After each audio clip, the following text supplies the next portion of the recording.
Keadaan dekat bawah.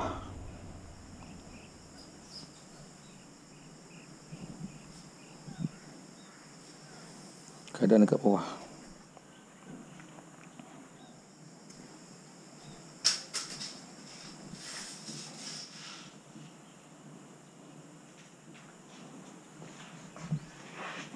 Tu ni nanti nak kena buat double front double door ni. Boleh buka sana, boleh buka sini. Tu ni.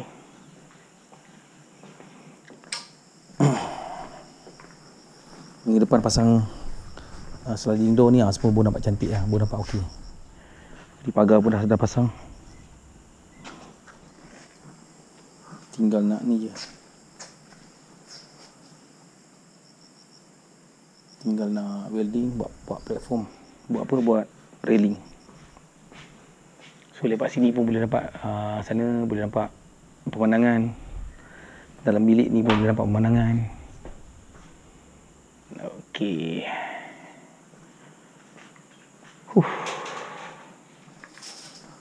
Ni bagi tempat ni mesti nak kena sertu ni semua. Peneman-peneman ni ke mana saja pergi dia pergi. So tak apa, sekarang ni biar dulu. Bagi clear dulu. Okey. Saya nak sambung cat railing. Jojo. Cici. Nanti dulu. Makanan belum sampai tengah hari kang.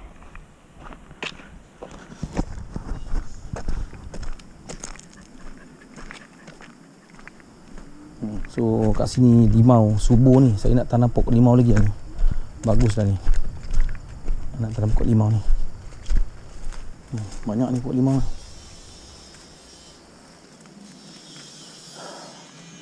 Tanamkan sepadan. So ni lagi tapak. Dah siap dah ni. Nak kena korek balik. Lagi tapak ke sana. So ini ada ni pun 6 meter punya kemah juga. Menghadap ke genting ke sana. So mungkin nanti kita tolak ke sana kot. Cantik sikit. Kita buat pemandangan ke sana. Alhamdulillah. So